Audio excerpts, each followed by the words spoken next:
lots happening at the Claresholm Museum this summer. Chad joins us to tell about one of the fun activities you can check out. You're hosting a tour of downtown. What do you take people on? What kind of a journey do you take people on? Well, Fallon, we start here at the Claresholm Museum and we wind our way down through the downtown core. We do a little backtracking only to see the most significant and poignant places of history here in our fine little town.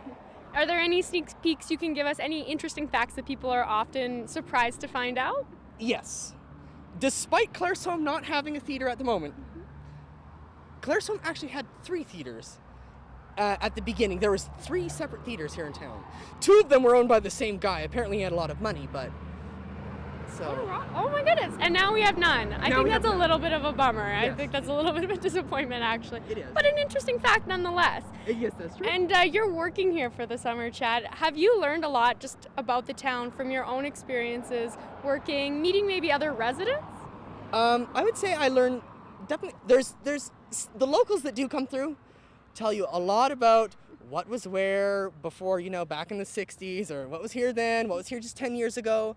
And even just getting the chance to rifle through some of the old books and there's some storage in the back with some old binders, and they have a lot of historical facts that you're like, oh gosh, I didn't know that happened in Claresholm, or oh really, that's interesting.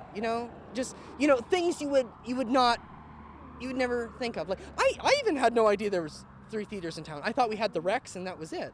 I would never have known that. But and even just the history of the people, people who have come in. Like we had one lady come in, she was the direct descendant. I think she was the granddaughter of the first mayor of Claresholm. Wow. And she was telling us all about how the town was founded, how her grandfather did things, how he built certain buildings and what they were used for and how they've been repurposed. It's really quite interesting. That is. Actually, it's fascinating that the people you can meet. That's very cool. And is this tour, would you say, for anyone? Anyone will find something interesting about going on this tour? Oh, I think anybody could come on this tour. I think anybody would enjoy it, but I would say I think the people of Claresholm might enjoy it more than, outsiders, because, it is their relevant history. And a lot of the people who come on it are locals, and, they are intertwined into the weave and the pattern that is this, historical lineage that makes up our town. And so, usually the people that come on the tours, they're connected in some way to the tours.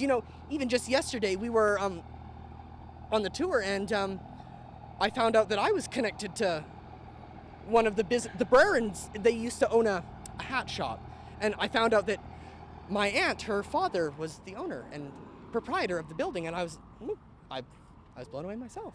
That is absolutely crazy. So maybe that's a sign. People of Claresholm, get out, come check out this tour, find out how you're related back to this town. When do these tours run, Chad? The tours run every Wednesday in August at 2 o'clock, and you meet right at this beautiful building.